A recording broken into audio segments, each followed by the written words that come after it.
How do you pay off debt quickly? Well, with the debt avalanche and debt snowball methods. What's with all the snow metaphors? Stay with me, it'll make sense soon. My name is Christian Bell, and here we talk about all things personal finance. In this video, debt avalanche and debt snowball. In both methods, you first list all of your debts. Then you continue to make minimum payments on all but one debt. The difference is which debt you pay extra on. With the debt avalanche method, you make extra payments on the highest interest rate debt. With the debt snowball method, you make extra payments on the smallest debt. So say for example you have three debts. A first credit card debt of $7,000 at 22%, a second credit card debt of $11,000 at 18%, and a $4,000 personal loan at 9%. Using the debt avalanche method, you would make extra payments on the first credit card debt until it's paid off, then the second credit card debt, and then the personal loan. Using the debt snowball method, first you'd make extra payments on the personal loan, then the first credit card debt, and finally the second credit card debt.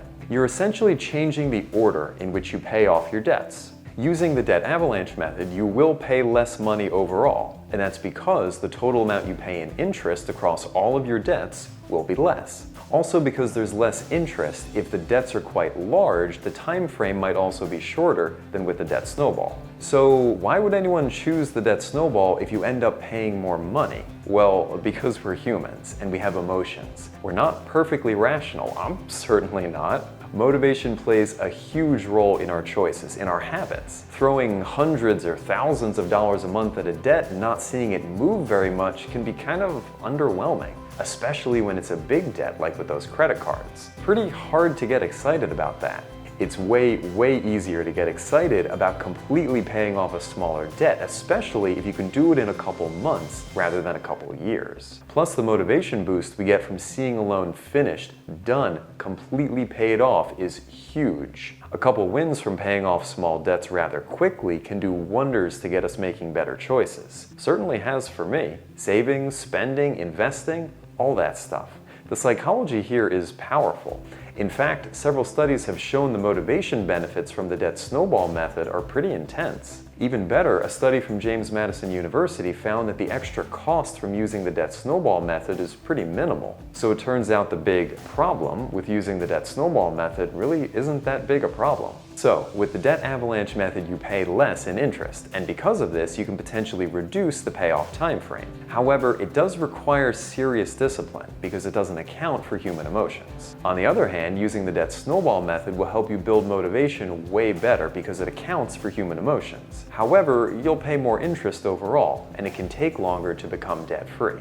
So, which one should you choose? Well, neither is correct. Both have uses. It essentially comes down to your financial hygiene. How much will you actually stick with a financial decision you make? One problem is that we tend to vastly overestimate our ability to stick with habits, especially when they're habits like consistently putting extra money towards a debt.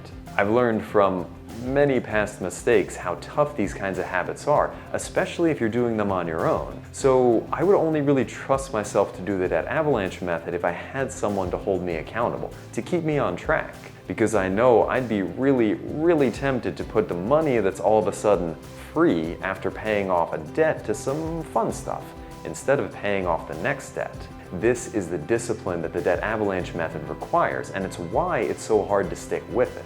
I've actually used these methods not that long ago because I made some very bad financial choices. Now, I was also in debt from other, perhaps more reasonable things at the time, but the dumb stuff I had done only added to that pile. It's about $20,000, around $10,000 to a personal loan at 9%, and around $5,000 to a brand new credit card. Also about $5,000 between a few other credit cards. So eventually, it finally sunk in that I really needed to deal with this, and I needed to do it responsibly. Now, in my case, the highest interest rate debt also happened to be the smallest balance, so it was sort of a combination between debt avalanche and debt snowball methods, and I concentrated on throwing every dollar I could make towards that debt.